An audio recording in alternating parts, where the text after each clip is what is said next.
Subhanallah ve bihamdihi Subhanallahil azim deyip aytkan bolатын болсаңыз, кандай улуу амал жасаган болсо болосуз. Пайгамбар саллаллаху алейхи айтат, калиматани, эки сөз дейт. Хабибатани илар рахман. Рахман өтө жакшы көрөт сол эки сөздү. Сакилатани фил мизан. Таразда өтө ауыр, салмагы деген өтө ауыр. Хафифатани алал лисан. Тилге жеп жеңил. Тилге жеп жеңил. Кандай сөз деген кезде, Subhanallah ve bihamdihi Subhanallahil azim. Subhanallah ve bihamdihi. Пәк деп Алла Тағалаға мақтап айтады. Пәк Раббым күллі нәрседен ұлық. Subhanallah ve bihamdihi Subhanallahил azim. Қандай сөздер, Алланың дәріптеу сөздері да. Тұрсыз сізде 1,5 минут айтқан болатын болсаңыз, қандай таразға ауыр нәрсені жолдап жатсыз сіз. Рахман сізді жақсы көріп тұр, сол кезде сіз ана бағдаршамда тұрсыз ба? 1 минуттай Subhanallah ve bihamdihi Subhanallahil azim деп айтып жатсаңыз, Рахман сізді жақсы көріп жатыр. Аузыңыздан шығып жатқан сөзді Алла жақсы көріп тұр. Қараңыз. Алла. Қандай мүмкіншіліктерді Алла субхана тағала берді. Біз өзіміз ғафлетте жүрміз да. Өзіміз бейқамдықта жүрміз. Бәлки бұның құндылығын бағанағы шынайы түсінген болатын болсақ жіберіп алмау. Әрбір уақыт. Имам Джурджани рахматаллаға кірген бір кісі. Кірсе, ұн бар ғой, ұн қуырылған ұнды ғана жеп отыр екен да. Айтады, ұстаз, ұн жеп отқаныңыз не? Ұн жеп отқаныңыз не? Нан қылып жесеңіз болмай ма дейді. Санап көрсем дейді о кісіні. Қараңыз, уақыттарын қалай санаған адамдар олар. Алла рахмет берсін. Нанды бүйтіп, ұнды алып, қазанға бүйтіп қуыра салған, аз уақыт екен дейді. Ананы ашытып, қойып, күтіп, одан кейін бағана қамыр жасап илеп, күлшелеп, сосын отқа пісіріп, оны күтіп отыру қиын. Көп уақыт алады екен дейді. Сол уақыттың орнына мен бәленбай зікір толтыра алады екенмін дейді. Алла! Қандай адамдар олар? Мына дүниенің адамдары ма олар? Телефонға бәленбай уақыт кетіп отыру Алла. Ол кісілер бағанағы жеу нәрсесін, нанның өзін уақытын есептеп қойған кісілерді. Сөйтіп санасам, мен онды қуырасап жеп, бәленбай зікір айта алады екенмін дейді. Сондай адамдар болған. Алла. Сол себепті біз әріміз өзімізге есеп беріп, сол уақытты тиімді пайдалану керекпіз. Хасибу анфусакум қабла ан тухасибу. Омар радиаллаху анху айтады, сендерден есеп алмастан бұрын өз-өзіне есеп алып алды. Олар өз-өзіне есеп берген кісілер бағанағы. Онды қуырып жеп отқан кісілер. Көрдіңіз бе? Есеп беріп уақытын санап қойған да олар. Сол уақыт есеп беру деген нәрсе жоқ. Қанша нәрседен келіп отыр уақыт. Бос нәрсемен. Көрдіңіз ба? Калькуляция жоқ бізде. Сол себепті өз уақытыңызды тиімді пайдалану керек. Бағанағы бір бағдаршамның өзі қандай да? Bir бағдаршамның өзі, бір бағдаршамның өзі. 1 минутыңыз, бірақ сіз қандай нәрсе жіберіп жатасыз? Уәл-бақияту салихату хайрун инда раббика сауаба ва хайрун амала. Бағанағы Нұрғожа ұстаз айтты, аят оқыды ғой. Салихалы қалатын амалдар Алла Тағаланың алдында сауабымен де, үмітімен де хайырлы. Сауабымен де, үмітімен де хайырлы. Аз ғана амал, бірақ Алла Тағаланың алдында үлкен дәреже. Бағанағына 99 кітапты алып келген өзіңіз ойлаңыз. 99 кітап жаман амалдар жасалған. 99.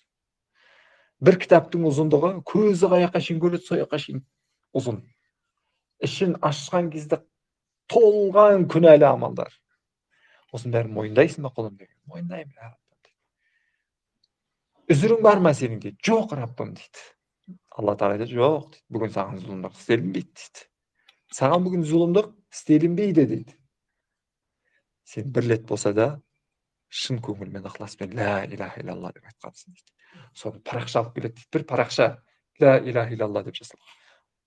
Я Рабби, мына парақша 99 кітаптың қасында ұзындығы көз көретін, көздің қаяққа шейін көреді, сояққа шейін болатын кітаптың қасында не пайдасы бар дейді.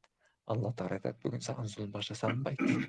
99 жаман амалдарын алып келіп кітапты таразының сол жағына қойып, ла иляха илlallah жазылған бір парақшаны оң жағына қойып қойған кезде 99 кітап ұшып кетеді дейді. Мынаның ауырлығы деген басып кетеді.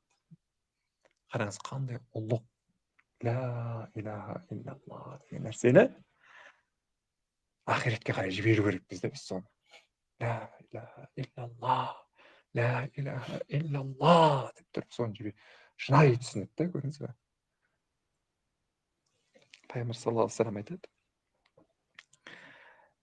жәннаттың анау миғражға көтерілген кезде Ибраһим алейхиссаламмен кездеседі, сол кезде Ибраһим алейхиссалам үмметіңе сәлем айтып бар дейді. Жәннаттың жері қонарлы дейді. Жәннаттың жері қонарлы, жәннаттың жері кең, кеңістік дейді. Оны толтырады ағаштарымен, бау-бақшалармен пенденің жасаған зікірі дейді. Иә, пенденің жасаған. Субханалла дедіңіз ба, жәннатта бір не? Жеміс ағашы не істеліп жатыр? Тұрғызылып, егіліп жатыр, өсіп жатыр. Субханалла дедіңіз ба, жәннаттағы бір кірпіш не істеліп жатыр? Қойылып жатыр сіз үшін. Сіздің үлкен сарайыңыз алтынның кірпіштерімен жасалған, ортасында расторлары мискпен, иә? Есік алдындағы төгіліп жатқан шибенкалары мынандай бриллиант, жақұт, алмас, сондайлармен. Сол нәрселер бәрі сіздің зікіріңізбен тұрғызылады екен де. Бір күні кірпіштер жоқ, салмайсыңдар ма деп періштелерге айтса айтады. Періштелер не дейді? Материал жоқ дейді, материал жоқ дейді. А материал не? Материал осы дүниедегі сіздің зікірлеріңіз екен. Субханалла, альхамдулилля, Аллаху акбар, ла иляха илlallah, ла хаула ва ла куввата илля билля, Аллахумма солли аля Мухаммадин, кама соллайта аля Ибрахима деген секілді салаваттарыңыз сіздің, астағфирулла деген секілді зікірлеріңіз не істейді? Жәннаттың несі? Әрбір кірпіштері, әрбір нелері болып саналады, жеміс ағаштары болып саналады. Сол себепті жәннатымыздың бағанағы жемістері көп болсын деп қаласаңыз, иә, бақшалар көп болсын деп қаласаңыз, мына дүниеде отырып тұрғыза беріңіз, сарайыңызды сала беріңіз. Иә, инвестицияның ең үлкені сол, ақиретке қарай жіберу. Иә, депозиттің ең несі сол, білесіз бе? Ақиретке қарай қаншама еселеніп тұрып сізге беріледі. Түсінікті? Еселеніп тұрып қайтарылады. Сол себепті мұсылманға құрдым деген нәрсе жоқ. Иә, егер уақытын дұрыс пайдаланған болатын болса. Түсінікті? Сол себепті уақытымызды Алла Тағаланы еске алуменен, Құдай Тағалаға құлшылық қылуменен, басқа адамдарға, жаратылысқа жақсылық жасаумен өткізу керекпіз. Түсінікті? Хайрун нас мәйен фаун нас дейді. Адамдардың ішіндегі ең жақсысы, адамдарға ең жақсы ең пайдасы тиген адам дейді. Түсінікті? Басқаларға пайдамыз тиген болу керек.